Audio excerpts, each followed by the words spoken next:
शिव और तपस्वी राजा। एक तपस्वी राजा की कहानी। तपस्या की आरंभ। बहुत समय पहले की बात है। एक दूरदराज के राज्य में एक अत्यंत ज्ञानी और बहादुर राजा राज्य करता था। उसका नाम था राजा वीरेंद्र। राजा वीरेंद्र का राज्य बहुत समृद्ध था, लेकिन वह हमेशा कुछ और खोजता रहता था, कुछ ऐसा जो उसे आत्मिक शांति दे सके। उसके राज्य के लोग उसका आदर करते थे, क्योंकि वह एक न्यायप्रिय और साहसी शासक था। लेकिन राजा के दिल में एक खालीपन था जिसे वह भर नहीं पा रहा था। अगर आप भगवान शिव से प्यार करते हो और हमेशा चाहते हो उनकी कृपा आप पर हमेशा बनी रहे तो चैनल को सब्सक्राइब करें, लाइक करें। जल्द ही आपको भगवान शिव आपके जीवन में नई खुशखबरी देंगे। वीडियो को लास्ट तक जरूर देखें, क्योंकि आगे बहुत कुछ खास है।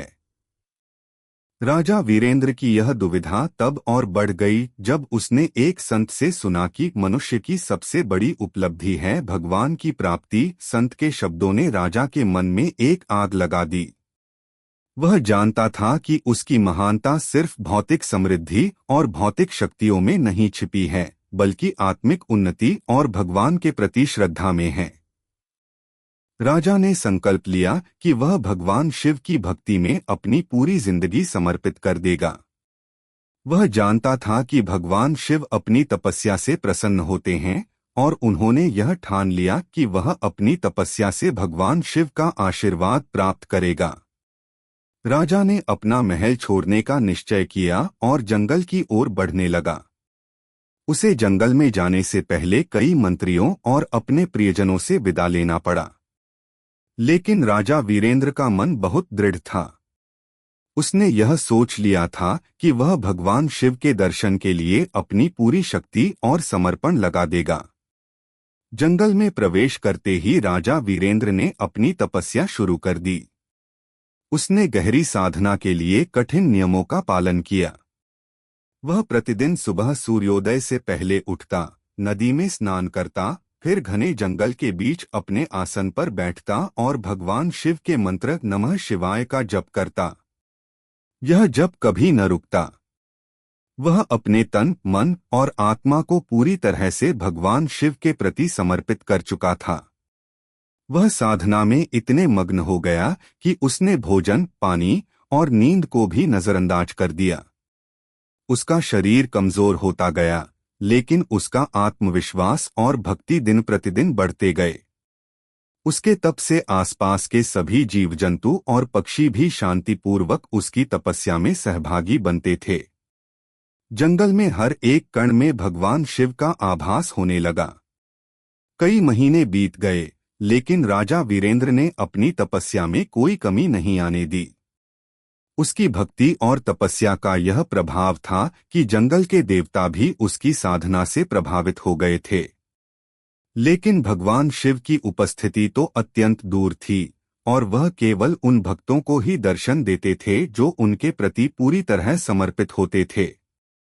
राजा वीरेंद्र को यह सब देखकर विश्वास था कि भगवान शिव उसकी तपस्या से प्रसन्न होंगे। वह जानता था कि भगवान शिव बहुत जल्दी अपने भक्तों की इच्छाओं को पूरा करते हैं, लेकिन केवल तभी जब वे पूरी तरह से अपने हृदय में ईमानदारी और श्रद्धा रखते हों। सभी कठिनाइयों और कष्टों के बावजूद राजा वीरेंद्र का समर्पण कभी कम नहीं हुआ। उसकी तपस्या के प्रति उसकी निष्ठा इतनी गहरी हो गई थी कि उसने दुनिया की सारी समृद्धि और भौतिक सुख छोड़ दिए थे। उसकी एकमात्र इच्छा थी भगवान शिव का आशीर्वाद प्राप्त करना। इस दौरान राजा वीरेंद्र के राज्य में भी समस्याएं बढ़ने लगी थीं। उसकी अनुपस्थिति से राज्य की व्यवस्था कमजोर हो गई थी। पड़ोसी राज्य उसके राज्य पर आक्रमण करने की योजना बना रहे थे, और लोग भी धीरे धीरे असंतुष्ट होने लगे थे। राजा वीरेंद्र के राज्य में वह समृद्धि और शांति जो पहले थी, अब वह धीरे धीरे खत्म होने लगी थी। लेकिन राजा वीरेंद्र को इन सब की कोई चिंता नहीं थी। उसकी एकमात्र चिंता थी भगवान शिव की कृपा प्राप्त करना। राजा की तपस्या को देखकर जंगल के साधु और ऋषि भी प्रभावित थे। वे राजा वीरेंद्र के तप के बारे में सुनते थे और उसकी कड़ी मेहनत और समर्पण की प्रशंसा करते थे। वे जानते थे कि राजा वीरेंद्र का उद्देश्य एकदम शुद्ध है और उसे भगवान शिव से आशीर्वाद मिलने में कोई संदेह नहीं था। इसी बीच भगवान शिव ने राजा वीरेंद्र की तपस्या को देखा और समझ लिया कि वह वास्तव में एक सच्चे भक्त हैं। भगवान शिव ने यह निर्णय लिया कि अब वह राजा वीरेंद्र के समक्ष आकर उसे अपनी उपस्थिति का आभास देंगे। राजा वीरेंद्र की तपस्या की ओर भगवान शिव का आशीर्वाद धीरे धीरे आने लगा। अब राजा के हृदय में एक अद्भुत शांति का अनुभव होने लगा था। उसकी आंखों में एक नया विश्वास और साहस आ गया था। वह जानता था कि भगवान शिव जल्द ही उसकी तपस्या का प्रतिफल देंगे और वह दिन बहुत जल्द आने वाला था। यह था राजा वीरेंद्र की तपस्या की शुरुआत, जहां वह भगवान शिव से आशीर्वाद प्राप्त करने की राह पर था। अगले भाग में हम देखेंगे कि भगवान शिव ने राजा वीरेंद्र के प्रति अपनी कृपा कैसे बरसाई और उसके राज्य को किस तरह से समृद्ध किया। भगवान शिव का आशीर्वाद। राजा वीरेंद्र की तपस्या का समय अब बहुत कठिन हो चुका था।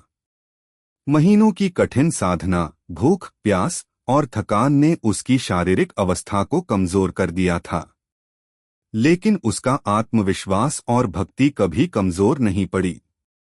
राजा ने न तो खाने पीने का ध्यान रखा, न ही नींद लेने का। उसकी पूरी एकाग्रता भगवान शिव के ध्यान और मंत्रोच्चारण में लगी रहती। राजा वीरेंद्र के तप से जंगल में चारों ओर एक शांति का वातावरण बन चुका था। हर प्राणी, चाहे वह पक्षी हो या जानवर, सब उसकी साधना में सहभागी प्रतीत होते थे। राजा वीरेंद्र की तपस्या से प्रभावित होकर आसपास के साधु और ऋषि भी उसकी कड़ी मेहनत की सराहना करते थे। सभी को विश्वास था कि भगवान शिव जल्द ही राजा वीरेंद्र से प्रसन्न हो जाएंगे। एक दिन जब राजा वीरेंद्र ध्यान में गहरे उतर चुका था, तब भगवान शिव ने उसे अपनी उपस्थिति का आभास दिया। यह एक अद्भुत और अविस्मरणीय क्षण था। भगवान शिव के दर्शन से पहले राजा वीरेंद्र ने एक अद्वितीय शांति महसूस की। आकाश में एक अद्भुत आभा फैलने लगी और वह देख रहा था कि एक विशाल शाही नंदी, शिव का वाहन, उसके पास आ रहा है। नंदी के पीछे भगवान शिव स्वयं अपने गहनों से अलंकृत और गंगा को अपने जटाओं में समेटे हुए प्रकट हुए। उनके साथ देवी पार्वती और उनके अन्य गण भी थे। राजा वीरेंद्र ने भगवान शिव के दर्शन होते ही प्रणाम किया और उनकी चरणों में गिर पड़ा। उसकी आंखों में आंसू थे, लेकिन वह खुशी के आंसू थे, क्योंकि उसकी वर्षों की तपस्या अब फलित होने वाली थी। भगवान शिव ने उसे अपनी ओर देखा और अपने सुंदर शब्दों में कहा, राजा वीरेंद्र, तुम्हारी तपस्या ने मुझे प्रभावित किया है। तुम्हारा समर्पण और भक्ति अत्यंत प्रबल है। तुमने सभी भौतिक सुखों को त्याग कर केवल मेरे प्रति अपनी श्रद्धा और भक्ति को सर्वोपरि रखा है। तुम्हारी तपस्या ने मुझे प्रसन्न किया है और मैं तुम्हारे राज्य के लिए आशीर्वाद देने आया हूँ। राजा वीरेंद्र ने भगवान शिव के सामने सिर झुकाकर कहा, हे महादेव, आपकी कृपा से मुझे जीवन में शांति और आनंद प्राप्त हुआ है। मैं केवल आपकी कृपा चाहता हूं ताकि मेरे राज्य को समृद्धि और शांति मिले और मेरे लोग सुखी रहें। भगवान शिव ने मुस्कुराते हुए उत्तर दिया, तुम्हारा राज्य तुम्हारी भक्ति के समान ही समृद्ध होगा। मैं तुम्हारे राज्य को आशीर्वाद देने के लिए यहाँ हूँ। तुम्हारी तपस्या से तुम्हारे राज्य में शांति, समृद्धि और ऐश्वर्य का वास होगा। लेकिन याद रखना, यह समृद्धि तुम्हारे और तुम्हारे प्रजा के बीच अच्छे संबंधों और न्याय के द्वारा ही बनी रहेगी। भगवान शिव ने अपने त्रिशूल से एक दिव्य आशीर्वाद लिया और उसे राजा वीरेंद्र की ओर बढ़ा दिया।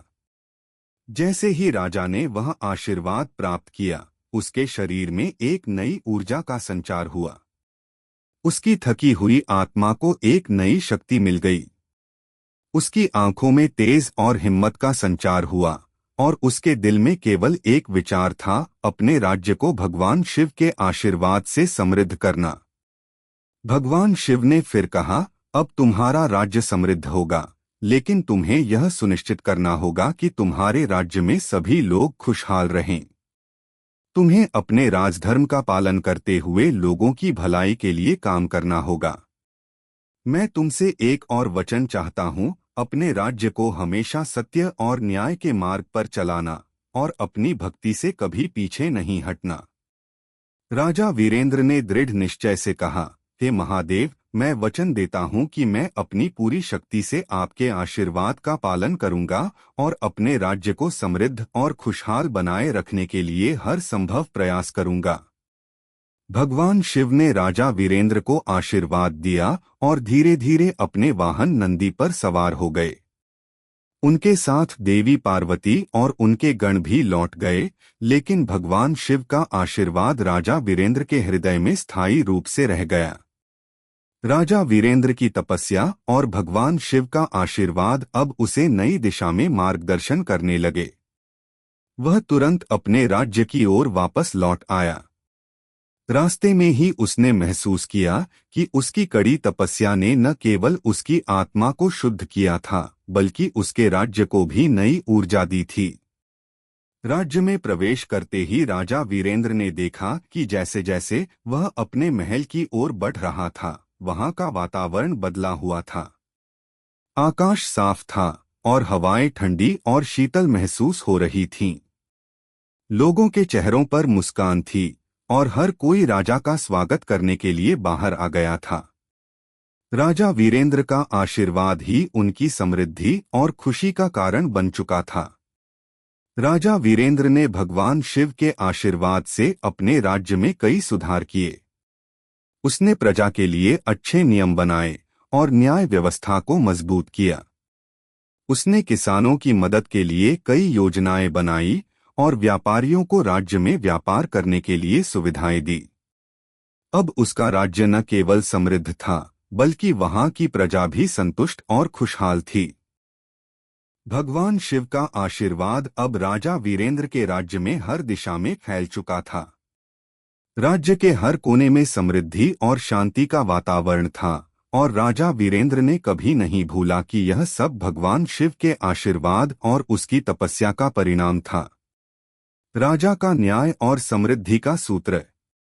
राजा वीरेंद्र ने भगवान शिव के आशीर्वाद से अपने राज्य में गहरी समृद्धि और शांति का वातावरण स्थापित कर दिया था। राज्य की राजधानी में हर ओर खुशी का माहौल था। किसानों की फसलें उपजाऊ हो गईं, व्यापार में उन्नति हो रही थी और हर नागरिक की जिंदगी में खुशियां लौट आई थीं। राजा के न्यायपूर्ण शासन ने राज्य को एक आदर्श राज्य बना दिया था, जिसमें हर व्यक्ति को सम्मान और समृद्धि मिल रही थी। लेकिन राजा वीरेंद्र जानता था कि भगवान शिव का आशीर्वाद और उसकी तपस्या का फल केवल तभी स्थायी रहेगा जब वह अपने राज्य की न्याय व्यवस्था को पूरी ईमानदारी से चलाएगा और हर व्यक्ति के अधिकार की रक्षा करेगा। राजा ने इस लक्ष्य के लिए ठान लिया कि अब उसे अपने राज्य में एक ऐसा सिस्टम स्थापित करना होगा जिससे हर नागरिक का जीवन खुशहाल हो और राज्य में कोई भी अभाव या भेदभाव न हो। राजा वीरेंद्र ने सबसे पहले अपने सभी मंत्रियों और अधिकारियों को एकत्रित किया और उनसे कहा, हमने भगवान शिव का आशीर्वाद प्राप्त किया है और इस आशीर्वाद के तहत हमें एक ऐसी व्यवस्था स्थापित करनी है जिसमें न्याय और धर्म की सर्वोच्चता हो। मुझे यह सुनिश्चित करना है कि मेरे राज्य के हर नागरिक को समान अधिकार मिले और कोई भी भूखा न रहे। राजा के शब्दों ने मंत्रियों में उत्साह का संचार किया। सभी ने मिलकर एक नई नीति तैयार की जिसमें राज्य के हर नागरिक को आवश्यकता के अनुसार भोजन, आवास और चिकित्सा जैसी मूलभूत सुविधाएं दी जाने लगीं। राज्य की न्याय व्यवस्था को और सख्त किया गया ताकि कोई भी अपराधी बच न सके और हर व्यक्ति को अपने अधिकार मिल सके। राजा वीरेंद्र ने यह सुनिश्चित किया कि राज्य में कोई भेदभाव न हो, चाहे वह कोई भी जाति, धर्म या वर्ग का हो, हर व्यक्ति को समान रूप से न्याय और सुरक्षा मिले। राजा ने यह आदेश दिया कि अगर किसी को उसके अधिकार से वंचित किया जाता है तो उसे तुरंत न्याय मिलना चाहिए। उसने राज्य में सभी प्रकार के शोषण और भ्रष्टाचार को खत्म करने के लिए एक कड़ा कानून बनाया, जिसमें सभी अधिकारियों और कर्मचारियों को कड़ी सजा देने की व्यवस्था थी अगर वे अपने पद का दुरुपयोग करते थे। राजा ने न्याय की देवी के मंदिर में आशीर्वाद लिया और फिर प्रजा के साथ बैठकर उनके दुख सुख को सुना। वह प्रजा के हर वर्ग से मिलते थे, चाहे वह व्यापारी हो या किसान, मजदूर हो या योद्धा। राजा वीरेंद्र ने सभी से उनके हालचाल पूछे। उसने यह महसूस किया कि भगवान शिव का आशीर्वाद तभी पूर्ण होगा जब राज्य के हर नागरिक का जीवन खुशहाल होगा। राजा ने प्रजा की भलाई के लिए कई योजनाएं बनाई, जिनमें शिक्षा, स्वास्थ्य और रोजगार की सुविधाएं दी गईं। राजा वीरेंद्र ने राज्य में धर्म, सत्य और सत्यनिष्ठा का प्रचार भी शुरू किया। वह स्वयं प्रतिदिन भगवान शिव के मंत्रों का जाप करते और उन उपदेशों को अपने प्रजा तक पहुंचाते। उन्होंने यह संदेश दिया कि सत्य का पालन करना और धर्म की रक्षा करना सबसे बड़ा कार्य है। उसने बताया कि भगवान शिव का आशीर्वाद केवल उन्हीं पर बरसता है जो सत्य, निष्ठा और ईमानदारी से काम करते हैं। इस न्यायपूर्ण शासन के कारण राजा वीरेंद्र का राज्य तेजी से समृद्ध हो रहा था। न केवल राज्य की आर्थिक स्थिति मजबूत हुई, बल्कि वहां के लोग भी एक दूसरे के साथ मिलकर शांति और सौहार्द से रहते थे। व्यापार बढ़ने लगा और राज्य की अर्थव्यवस्था भी ऊंचाई पर पहुंचने लगी। हर नागरिक को रोजगार मिल रहा था और राज्य में अपराध की दर बहुत कम हो गई थी। लेकिन एक दिन राज्य में अचानक कुछ असामान्य घटनाएं घटीं। पड़ोसी राज्य से एक आक्रमण की योजना बनने लगी थी।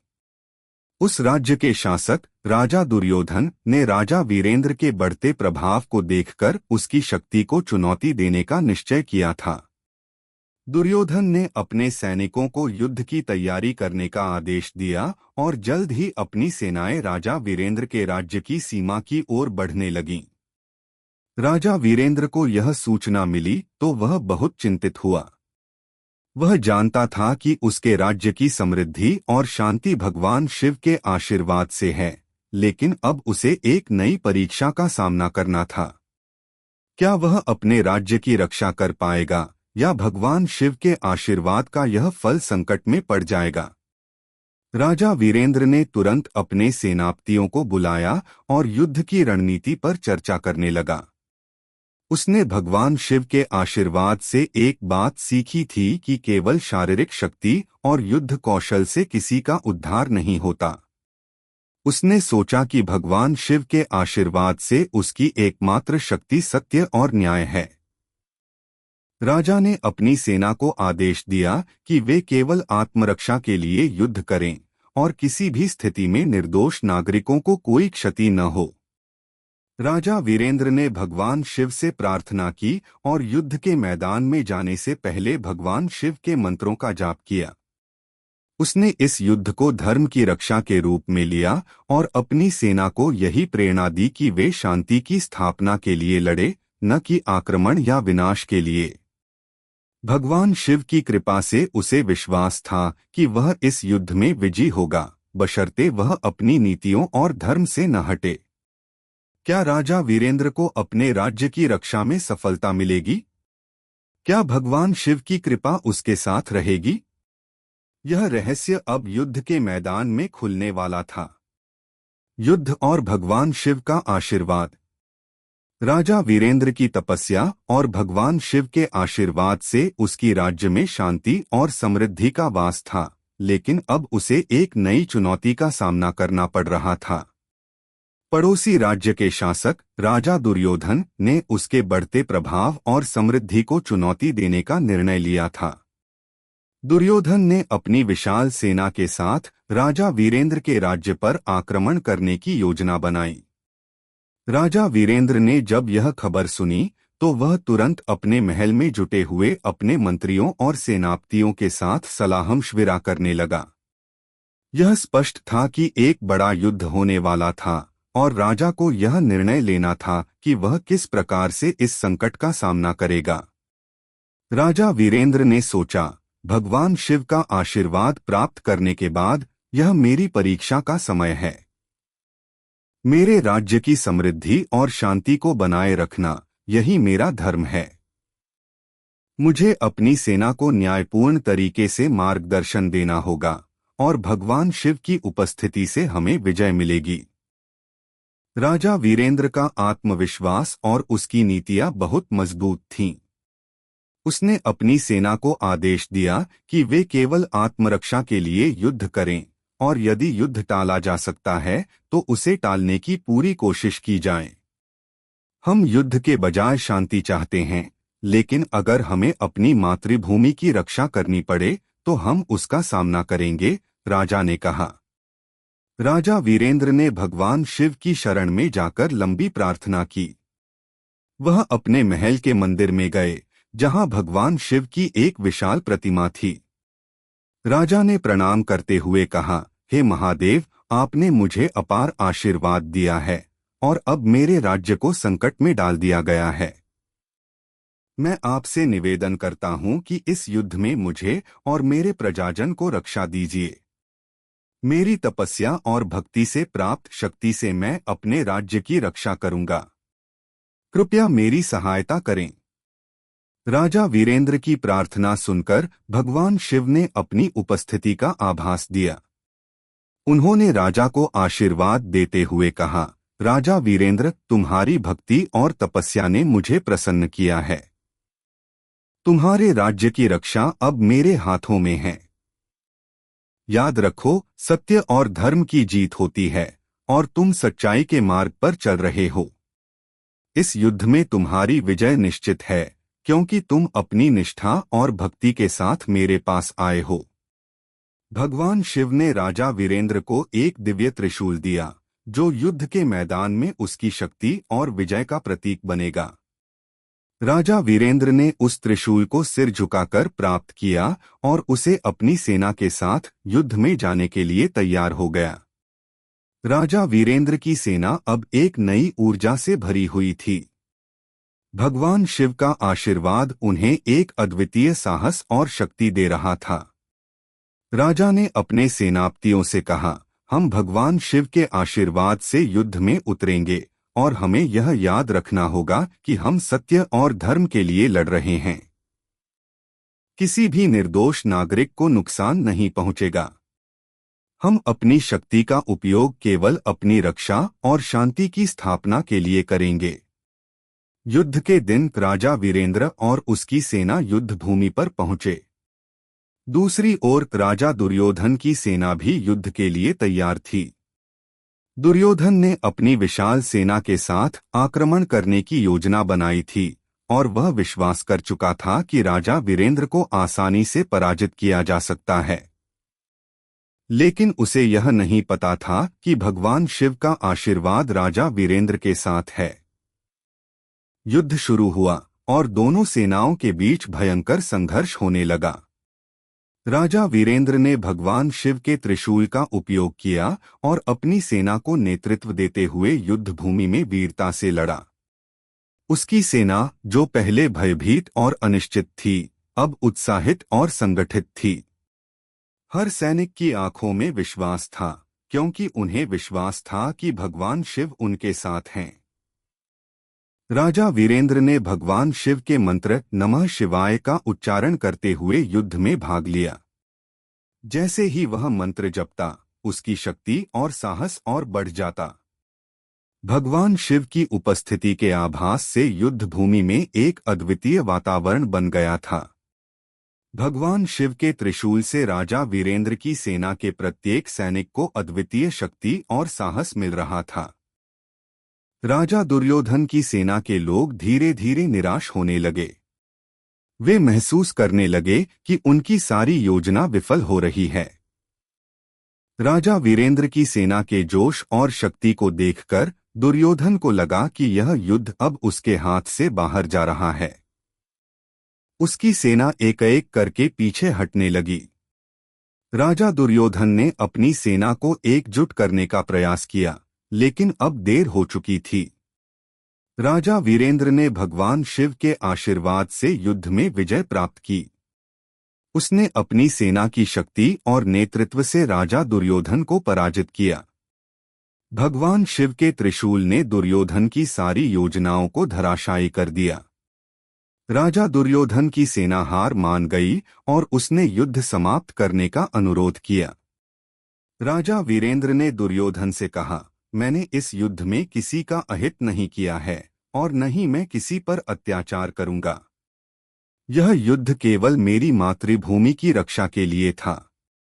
मैं तुम्हारी हार का जश्न नहीं मना रहा, बल्कि यह सिखाने की कोशिश कर रहा हूं कि युद्ध कभी अंतिम समाधान नहीं होता। हमें शांति और सहमति के साथ जीवन जीने की आवश्यकता है। राजा दुर्योधन ने उसकी बातें सुनी और अपनी हार स्वीकार की। उसने राजा वीरेंद्र से संधि का प्रस्ताव दिया। राजा वीरेंद्र ने दुर्योधन की बात मानी और उसे शांति की ओर मार्गदर्शन दिया। राजा वीरेंद्र की विजय का कारण उसकी निष्ठा, भगवान शिव की भक्ति और उसकी न्यायपूर्ण नीति थी। भगवान शिव का आशीर्वाद उसे हमेशा मार्गदर्शन करता रहा और उसने अपने राज्य को संकट से उबारा। राजा वीरेंद्र ने भगवान शिव का आभार व्यक्त करते हुए अपनी सेना के साथ युद्ध भूमि से लौटने का निर्णय लिया।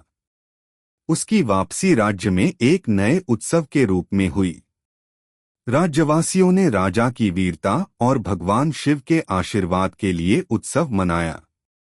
राजा वीरेंद्र का राज्य फिर से समृद्ध हुआ और उसने अपने राज्य में शांति और समृद्धि को स्थायी रूप से स्थापित किया। भगवान शिव की कृपा से उसका राज्य दिन ब दिन और भी प्रगति करने लगा और वह जीवन भर भगवान शिव के प्रति अपनी श्रद्धा और भक्ति को बनाए रखने का वचन लिया। राज्य में समृद्धि और शांति का स्थापना। राजा वीरेंद्र ने भगवान शिव के आशीर्वाद से युद्ध में विजय प्राप्त की और अपने राज्य को शांति और समृद्धि की ओर अग्रसर किया। दुर्योधन की हार के बाद राज्य में एक नई उम्मीद और आत्मविश्वास का संचार हुआ।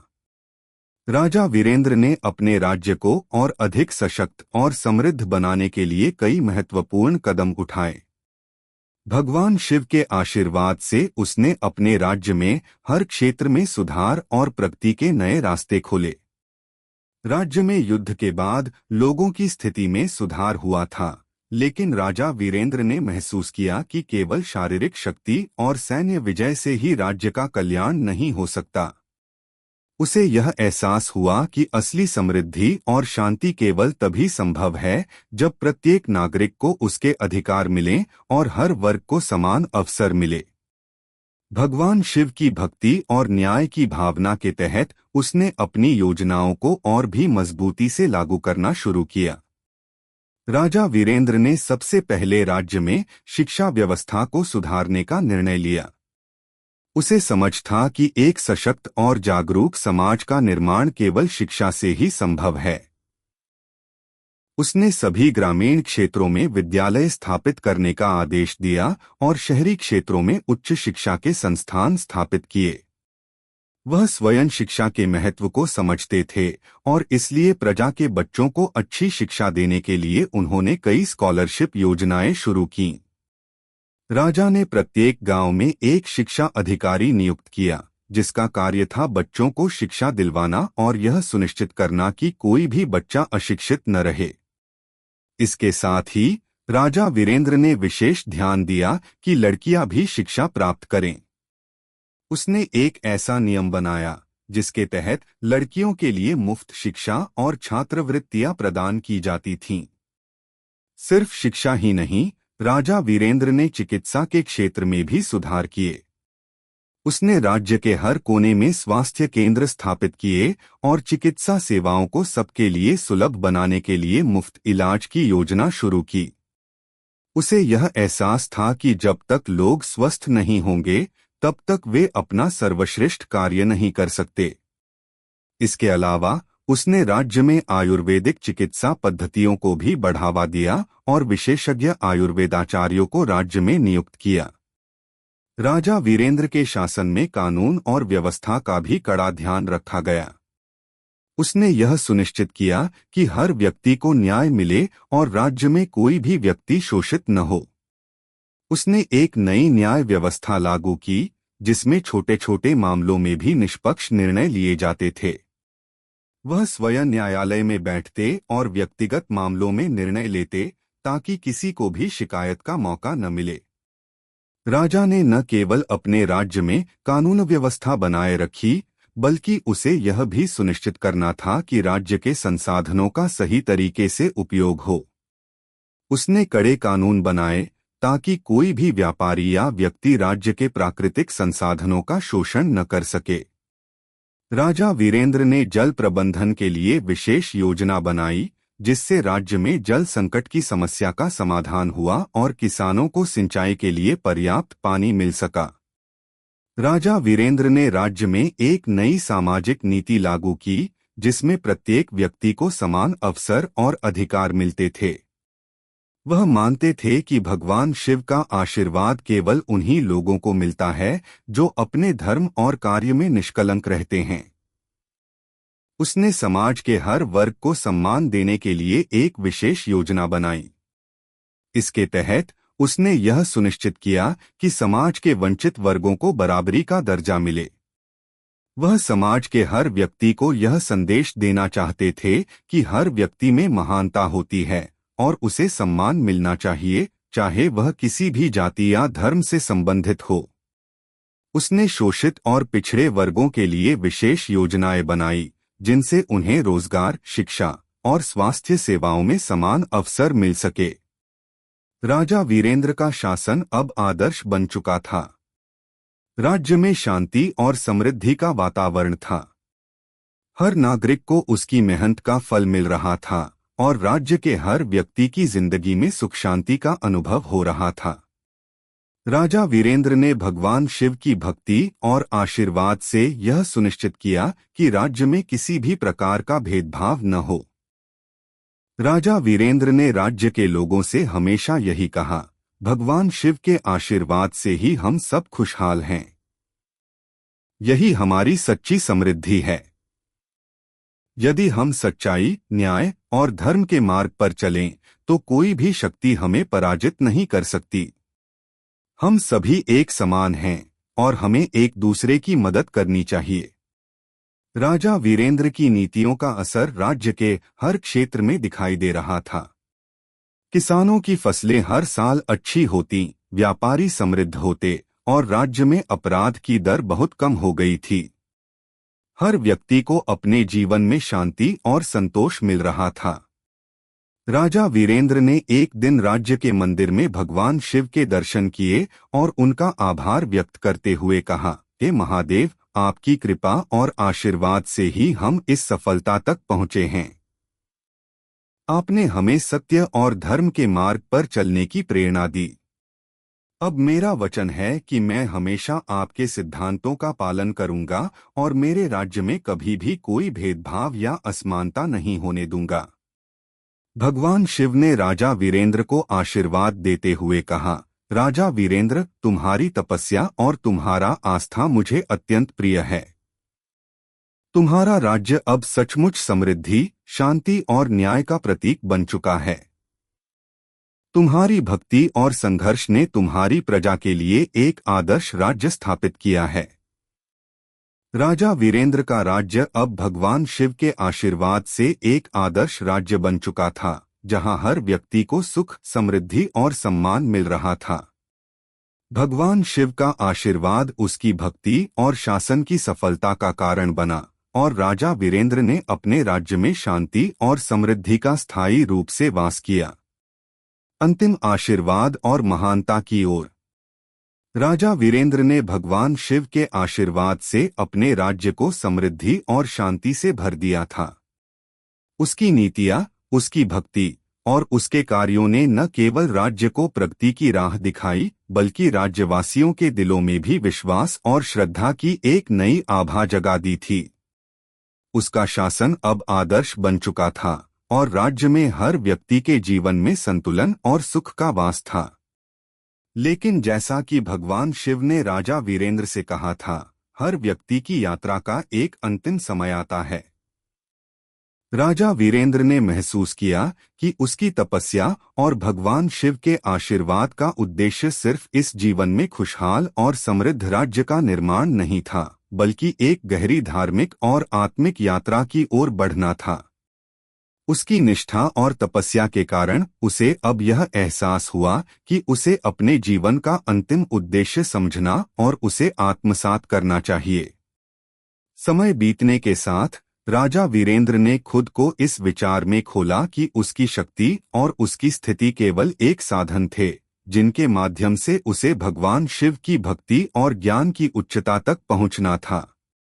उसने महसूस किया कि भगवान शिव का असली आशीर्वाद आत्मज्ञान और सच्ची मुक्ति में है। वह अब शांति और समृद्धि के साथ एक उच्च आत्मिक अवस्था में प्रवेश करना चाहता था, जो उसे भगवान शिव के चरणों में समर्पित कर दे। राजा वीरेंद्र ने अपना शासन धीरे धीरे अपने योग्य मंत्रियों और कर्तव्यनिष्ठ अधिकारियों को सौंपना शुरू किया। वह स्वयं अपने महल के मंदिर में दिन-रात भगवान शिव की पूजा और तपस्या में लीन रहने लगा। वह न केवल राजा था, बल्कि एक साधक भी बन गया था। उसकी आंखों में अब किसी से भी ज्यादा एक अद्भुत शांति और गहरी समझ का भाव था। राजा वीरेंद्र के राज्य में अब भगवान शिव की पूजा और ध्यान के कार्यक्रम बढ़ गए थे। हर दिन मंदिरों में शिव के मंत्र गूंजते थे और लोग अपने अपने तरीके से भगवान शिव की भक्ति में लीन थे। राजा ने राज्यवासियों से यह आग्रह किया कि वे भी भगवान शिव की भक्ति में अपनी शक्ति और समय का निवेश करें। सम्राट की उपस्थिति अब केवल न्याय और शक्ति का प्रतीक नहीं थी, बल्कि वह श्रद्धा, आत्मा की शांति और निरंतर तपस्या का प्रतीक बन चुका था। लेकिन एक दिन जब वह अपने महल के प्रांगण में बैठकर ध्यान कर रहा था, उसकी आंखों में एक नया आकाश था। भगवान शिव की उपस्थिति उसकी आत्मा में महसूस हो रही थी। उसी पल एक दिव्य आवाज गूंजी, जो केवल राजा वीरेंद्र के हृदय में सुनाई दी। राजा वीरेंद्र, तुमने अपने जीवन में सच्चे रास्ते का अनुसरण किया है। तुम्हारी तपस्या और भक्ति ने तुम्हें मेरे आशीर्वाद से समृद्ध किया, और अब तुम्हारा समय आ गया है। तुम्हारा यह राज्य, तुम्हारी शिक्षा और तुम्हारा साम्राज्य अब पूर्णता की ओर बढ़ चुका है। यह संसार अब तुम्हारा कर्तव्य नहीं है। तुमने अपने राज्य में मेरे आदर्शों का पालन किया, अब तुम्हारे लिए शांति की ओर बढ़ने का समय है। राजा वीरेंद्र ने शांति से आंखें बंद की और भगवान शिव के शब्दों को अपने हृदय में आत्मसात किया। वह जानता था कि उसका समय अब अंतिम चरण में था और उसे जीवन के इस सबसे बड़े सत्य को स्वीकार करना होगा। वह उठकर भगवान शिव के मंदिर में गया और वहां भगवान की मूर्ति के सामने सिर झुका दिया। हे महादेव, मैं आपका सच्चा भक्त हूँ और आप जो कहेंगे वह मेरी श्रद्धा और समर्पण का हिस्सा होगा। मेरे जीवन का उद्देश्य आपके चरणों में समर्पण करना था और अब मुझे आत्मा की शांति की आवश्यकता है। मुझे यह यात्रा समाप्त करनी है ताकि मैं हमेशा आपके साथ रह सकूं। राजा वीरेंद्र की प्रार्थना के साथ भगवान शिव की उपस्थिति ने उसे एक गहरी आंतरिक शांति दी। उसे ऐसा लगा जैसे वह अपने जीवन के सभी संघर्षों, कष्टों और सफलता के बाद अब शांति और मुक्ति के मार्ग पर है। उसने सोचा, अब समय आ गया है कि मैं भगवान शिव की भक्ति में समाहित हो जाऊं और अपनी आत्मा को उसकी उपस्थिति में समर्पित कर दूं। राजा वीरेंद्र के राज्य में यह खबर फैलते ही लोग शोक में डूब गए। उन्होंने अपने प्रिय राजा को खोने का डर और दुख महसूस किया, लेकिन राजा वीरेंद्र ने उन्हें आश्वस्त किया, मेरे राज्य का कार्य अब मुझे नहीं करना है। आपने जो भी कार्य किए हैं वह भगवान शिव की कृपा से किए हैं। अब तुम्हें अपने जीवन के उद्देश्य को समझने और भगवान शिव के आदर्शों का पालन करते हुए जीवन जीने का समय है। राजा वीरेंद्र ने अपने मंत्रियों और परिवार को अपने अंतिम निर्णय के बारे में बताया। उन्होंने उन्हें विश्वास दिलाया कि उनका मार्गदर्शन और आशीर्वाद हमेशा उनके साथ रहेगा। फिर राजा वीरेंद्र ने अपना शरीर त्याग दिया और अपनी आत्मा को भगवान शिव के चरणों में समर्पित कर दिया। राजा वीरेंद्र की समाधि के बाद उसके राज्य में एक नई चेतना का उदय हुआ। भगवान शिव के आदर्शों का पालन करते हुए राज्य में पहले से भी ज्यादा समृद्धि और शांति का वास हुआ। राज्य के लोग अब अपने जीवन के उद्देश्य को समझते हुए शांति और सत्य की ओर बढ़े। राजा वीरेंद्र की तपस्या, भक्ति और न्याय की नीति आज भी राज्यवासियों के दिलों में जीवित थी। भगवान शिव के आशीर्वाद से राजा वीरेंद्र का नाम इतिहास में एक महान और आदर्श शासक के रूप में दर्ज हो गया। उसकी भक्ति, तपस्या और समर्पण ने उसे भगवान शिव के चरणों में स्थान दिलाया और उसकी विरासत हमेशा के लिए अमर हो गई। अगर आपको हमारे वीडियो पसंद आए तो चैनल को सब्सक्राइब जरूर करें, लाइक करें और अपने विचार कमेंट में साझा करें।